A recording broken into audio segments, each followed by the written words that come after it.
Hey y'all, Geezy here. Well, time to feed Rambo.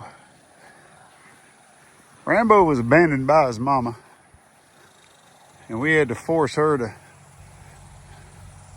to allow him to feed. Meaning we'd have to trap her in the corner, hold her by the horns, pin her against the wall, and let him feed.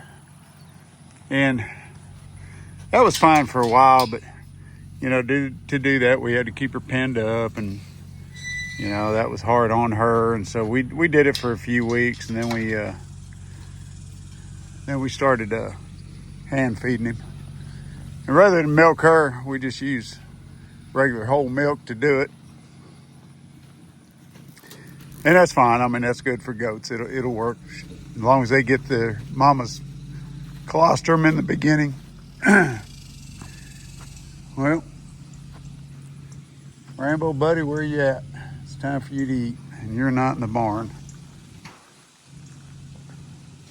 Make sure he ain't in one of the buckets.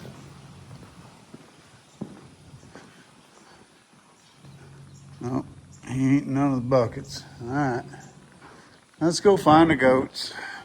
I'll feed him out here. Oh, there they are. I see them. They're on the other side of the tank.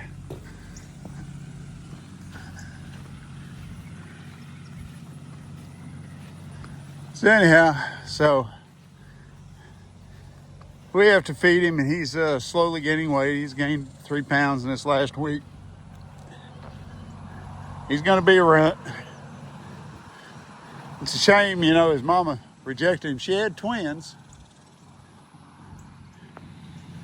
and she accepted one and rejected the other. And we call him Rambo because he's little, but he's tough. And he likes to eat. He's a hungry goat. But he is just so cute and adorable. And yes, this is one that we will keep. Hey Rambo, you want to eat? Well, come here. Yeah, he knows. Come here, come on. Let's go. Come on. He's a running. He's a coming. Come on. Let's go. I've got it right here, Goofy. Come on.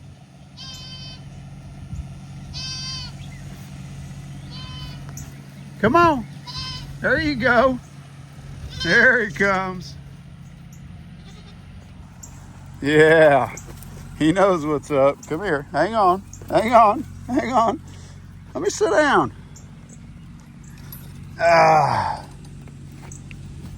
Well, settle down, Goofy.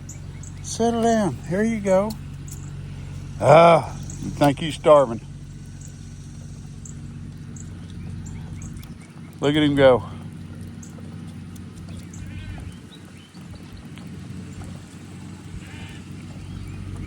I'll tell you what, it's a shame his mama abandoned him, but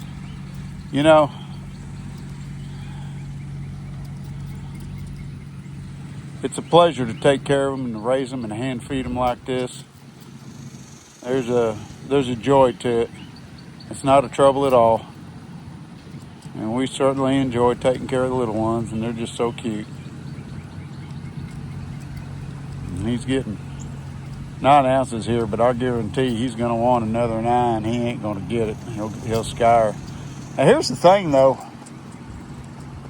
When you're transitioning over from regular milk or from mother's milk to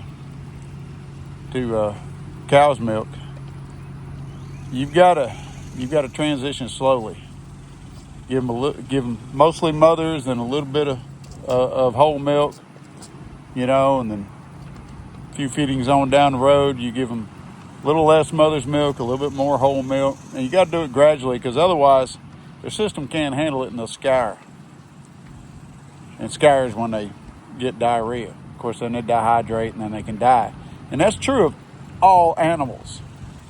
And what a lot of people don't realize is it's true of humans too.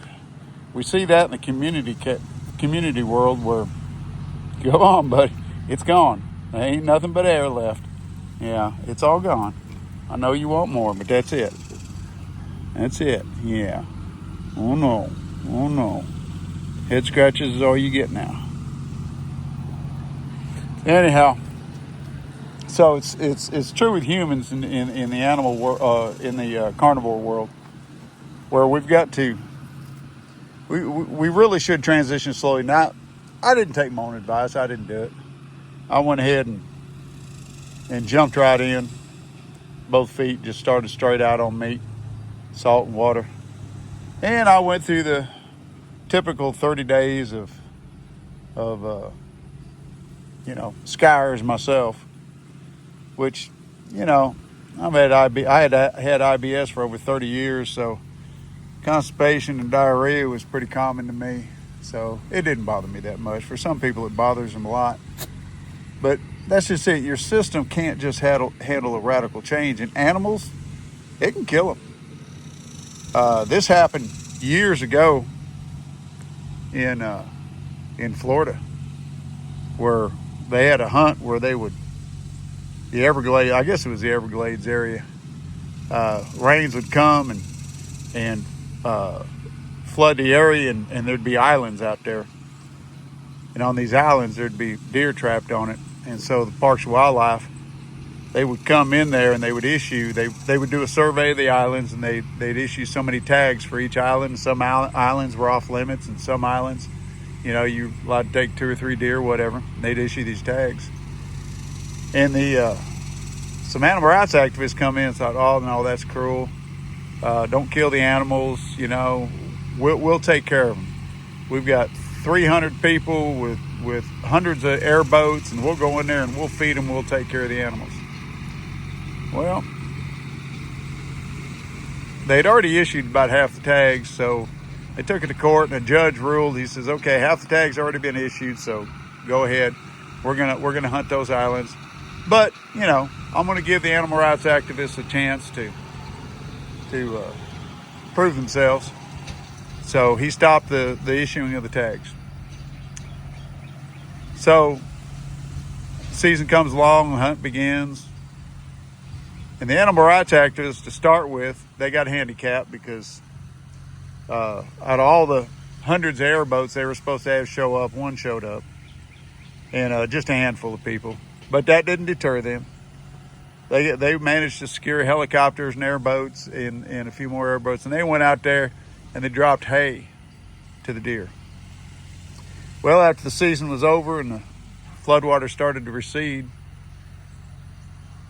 they went out there at Texas Parks and Wildlife, or Texas, good grief, I'm in Florida.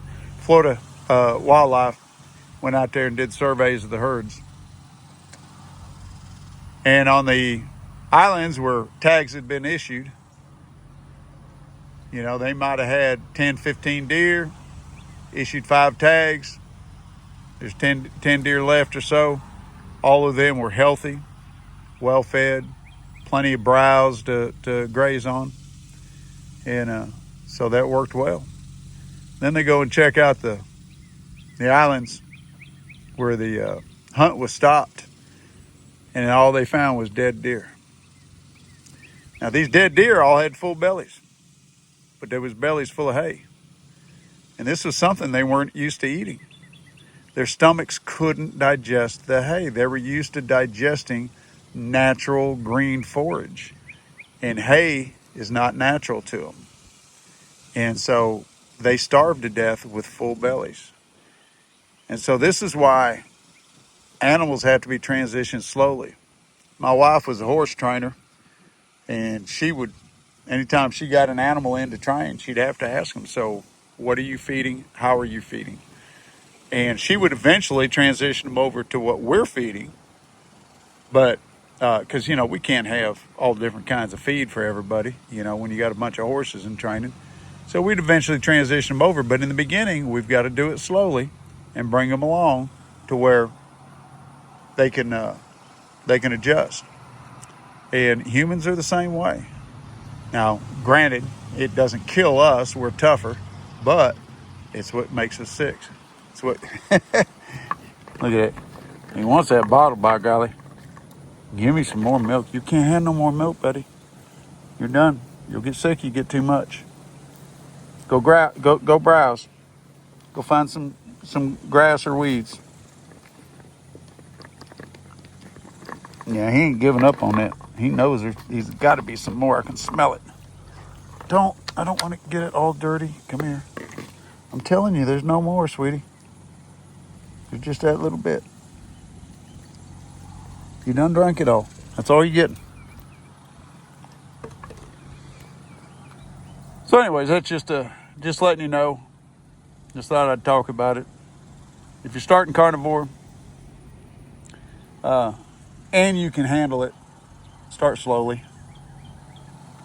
You know, break yourself in, let your stomach adjust, let your body adjust. You'll be better off for it.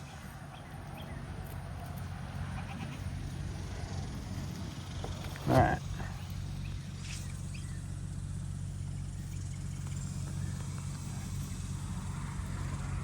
Yeah.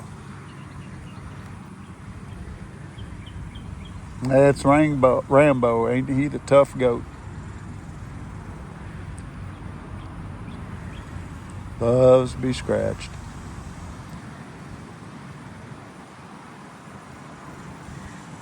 And the rest of them are doing their jobs. They're cleaning up the brush. And they do an excellent job of it. Anyways, guys. That's all I got. Just a little carnivore advice. Y'all have a good day. We'll talk at you later. Bye.